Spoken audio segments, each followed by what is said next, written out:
Comuni effetti di condensazione generati dai motori degli aerei, secondo la spiegazione dei meteorologi dell'aeronautica, irrorazioni di sostanze chimiche dannose per la salute, appositamente rilasciate per esperimenti di modificazione del clima o per le radiocomunicazioni, nella ferma convinzione di gruppi sempre più ampi di persone. Il fenomeno delle cosiddette scie chimiche, osservato anche nei cieli dell'isola, produrrebbe effetti riscontrabili anche a livello del suolo. A preoccupare sono soprattutto dei particolari filamenti simili a ragnatele che spesso compaiono dopo il passaggio dei jet che rilasciano le scie più persistenti.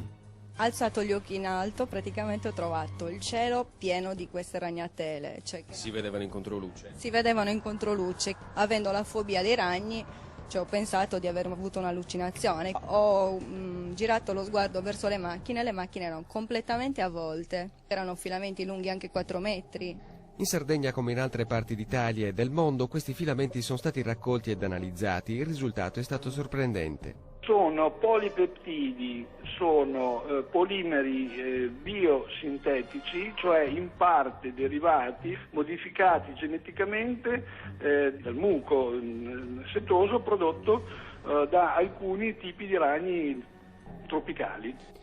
Miscelati all'interno dei filamenti, le analisi indicherebbero la presenza anche di altri elementi nocivi per la salute. I metalli pesanti come bario, alluminio e quant'altro, se inalati insieme al quarzo, ad esempio abbiamo trovato anche il quarzo, bene non fanno ai polmoni. I filamenti a questo punto svolgerebbero la funzione di vettore di trasporto. Fanno da paracadute per mantenere il più possibile nell'aria il metallo per gli scopi che può essere in parte la modificazione del clima, in parte il disturbo dei radar nemici, chiamiamoli così, e in parte anche per implementare invece le comunicazioni radio, TV, satellitari, eccetera.